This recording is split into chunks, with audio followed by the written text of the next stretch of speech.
This is a bootleg. This is a fake game. And unfortunately, this is a pretty big problem in the retro game collecting scene. We just uploaded a video where we told you guys about a customer that brought in a game that they thought was worth about $1,000. And we had to break the unfortunate news to them that the game that they had was basically worthless. And unfortunately, there's plenty of retro game stores out there that are feeding into this and that are ripping off their customers knowingly. If you are a hardcore collector, you can probably spot this as a bootleg pretty quick. But for your average consumer, they're not going to know. They haven't seen enough of these to be able to compare and see the differences and know that, you know, there's certain things you can look for. They're just going to think that it's real, they're going to buy it, and then probably somewhere down the line, realize that they were ripped off. And at that point, there's not much that they can do about it. A lot of people try to skirt around the legality of selling these by calling them reproductions. And technically, they are reproductions because they are a copy of another item. But that doesn't mean that they're not counterfeits or that they're not bootlegs, because they 100% are. Selling counterfeit goods is illegal. It doesn't matter what it is. So if you have a fake video game, it is technically illegal to sell. And some game stores don't seem to care. They'd rather make that 10, 20 bucks, whatever it is. Whether they are saying that it's a reproduction or not doesn't change the fact that it is illegal to sell those games, and they should not be doing it. And the problem with some game stores selling them as reproductions is that the person that buys it, when they go to get rid of it eventually, they're probably not going to say that it's a reproduction. And who knows where it's going to end up. Eventually, someone is going to get burned by buying a fake game. Ariel, can you tell us why it's bad to buy a bootleg, even if you know that it is? So, they just don't work sometimes. The failure rate is a lot higher than an official game because they're using cheaper parts, because they're using, it's just not made to the same standards as a real game would be. So you're gonna get games that glitch, you're gonna get games that their assets will pop in and out, you're gonna get games that don't save properly. In the case of like Pokemon games, any Pokemon that you have in there are not gonna be legitimate. And if you trade them to another system, you could get that flagged. There's a really infamous like rotten egg glitch in some of the older Pokemon games when you have illegitimate Pokemon and they can completely break even a real game. So they're just not, it's just bad news all around. You take certain risks when you decide to engage with bootlegs. And that's one of the biggest problems that people don't realize, because a lot of people just think, well, Nintendo doesn't want people selling bootleg games because Nintendo doesn't make that money and it's their IP. That's definitely part of it, but the games just often are such low quality and they just don't work. Is that a bootleg? No. Why is it rattling? Bootlegs don't rattle like this. Some of them do. I didn't tighten that. I didn't. So I left it, came back to it, and I had just placed that screw in there. I didn't like screw it in, so I got a wiggly screw. But You have to open it back up now? no, I just have to screw it. Oh, okay. It does work now. It didn't have working audio. I fixed that. I don't know what was really wrong with it, but I cleaned the volume wheel, and So it wasn't a bad speaker, it was just it might have been a something dirty else? wheel. I'm not sure. I didn't test it beforehand, so I don't know if someone just Bobby did tested it. Okay. He probably. Yeah. I'm sure he did a great job. But yeah, look at how. It's a little yellowed. Yeah. No, it's a special edition. It's half yellow and half purple. Oh, yeah. Yeah. Japanese exclusive. Exclusive. Very, very rare. Very rare. Have you ever been to a retro video game store that had bootlegs? Actually, yeah. You see him Was it crispy? Right. Yeah. Right. Yeah. Oh, a little bit. What the? What? Why do they call it Krispy Kreme? They're pretty soft in my experience. You know what's not soft? Our stance on bootlegs. Oh. Yeah. We take a hard stance against bootlegs, Bobby. Wow, that was a great segue. That was pretty good. Wasn't expecting that. You know it. Nice, that was good. All right, Bobby, let's show the peeps little quick rundown on how to spot some different bootlegs so that they can keep their collections safe from the filth. Use a Roku remote, and it goes fake. Oh. Fake. No. Good. Plastic screws. Big giveaway right there. And Plastic screws. I personally think the Repro screws are like more flat, like especially if you take them out, the little like metal ring around the actual like 8-bit thing or whatever, octagon, whatever you want to call it. It looks more flat than it does on the regular ones. Yeah, it looks very weird. Like if you see them side by side, you can definitely tell the difference. Yeah. It's got like the octagon shape is way more like pronounced. Yes. Yeah. And obviously, this is a quick thing, but the labels on the fake ones always look off. Yeah. They don't feel like the original labels. It's super weird. Yeah. Little distorted. There's a little notch on the real one. I don't know if you can see that On there a DS game. compared to the not real one. We'll get some close-ups to show you guys, but usually that's the easiest way to tell for a DS game.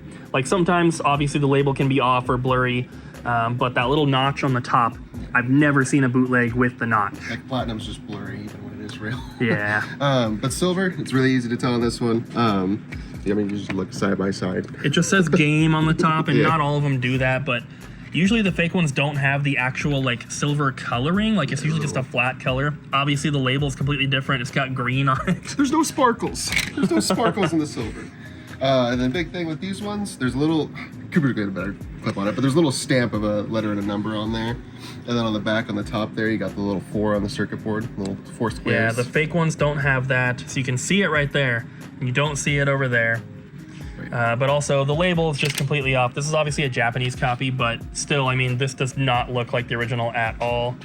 And no like numbers or anything stamped in on the label. It's usually the big thing. And PS1, I mean, you can tell just from looking at it, but Yeah, it already looks weird. silver and black.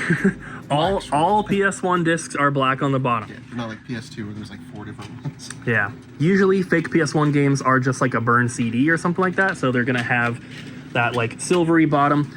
On PS2s, there are a few different types of discs to look for that are legit. There's the blue bottom ones, which are the original ones. Then they did silver. Then there's a dual layer disc, which is like God of War 2 that has like a gold hue to it. But that's what to look out for to kind of keep yourself safe. There's obviously a lot more in-depth stuff that we could talk about, but we're just kind of trying to speed run this a little bit and give you guys some quick tips to not accidentally buy bootlegs. Stay frosty. So now that you know how to spot bootlegs a little bit better, let's talk about the main reasons why it is terrible for retro video game stores to sell these things outside of it being illegal. We already know that, right? Not allowed, not legal, but there's other reasons why stores should not be selling them. Number 1, whether they are saying that they are reproductions or not, they are taking advantage and ripping off customers who do not know any better.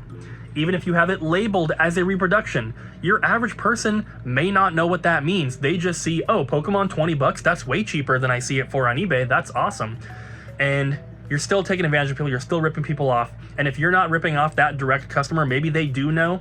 When they go and sell it in the future, maybe they're not going to tell the next person. Eventually, someone's going to get ripped off because of the game that you originally sold. Number 2, if you have fake games on your shelf, the people that do know what they are, the collectors, it calls into question the authenticity of the rest of your inventory, especially if you're not saying that they are reproductions, if you're not saying that they're bootlegs. Because why should a customer trust this store that this Earthbound is legit when they have fake Pokemon games in the next cabinet over, right? So if you are a collector and you see a game store selling fake games, I mean, at least for me, I don't shop there. I would not buy from them. And there have been instances in the past where, like, I have spotted a fake game among a bunch of real ones, and I've told the store owner, like, hey, this game's a bootleg, and they're usually very thankful. They're like, oh, thank you for telling me, like, I didn't know, or it slipped past, or whatever it is. So don't be afraid to call it out, because sometimes maybe it is a mistake. Obviously, if they have an entire cabinet full of fake Pokemon games, they know exactly what they're doing. But if you see one bootleg in there, it doesn't necessarily mean that they're trying to rip anybody off. Maybe they just don't know. But it is something that needs to be called out. And it's not just video games either.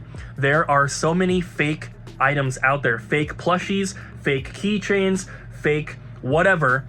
There's all this bootleg crap that stores can buy on AliExpress. and they just pass it off as legit. And I think that that's pretty crappy. We take a very hard stance against bootlegs, and not just for games. We only sell officially licensed plushies. We only sell officially licensed, like, keychains and hats and whatever else it is. We try to make sure that everything we get is 100% officially licensed, because the bootleg crap is just not up to standards, and we don't want to rip anybody off. So now, to kind of break away from the bootleg stuff for a little bit, I have a little bit of an update for you guys about our new inventory software. And we just got a new piece of hardware today because the current thing that we had wasn't really working. These are the old label printers that we're using, the Zebra LP2824 Plus. They work great for what it is, but we needed a nice little upgrade. So we got these here. It's the ID print. I don't know the exact model number, but this is the one that the people that make our software recommend. And so we just got it in today, and this is one of our new stickers for inventory from the new system. So it looks a little bit different from our current tags, something like that. Our old tags have condition on there, which is very important, and so we're trying to get that added. They don't have a label customization thing built in just yet. It is something that they're planning on adding, but as of right now, this is what they look like.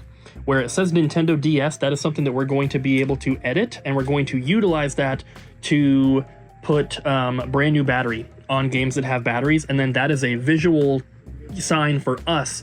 After we film trades over here, and then I take pictures for social media, then I separate the games out that need batteries and they go to the repair station. I have to just either remember them, or I have to guess or double check. With it printed on the tag, that's going to tell us, and we're going to make sure that every single Game Boy game that needs a battery will get one. It's going to be super, super cool. I'm really excited about this.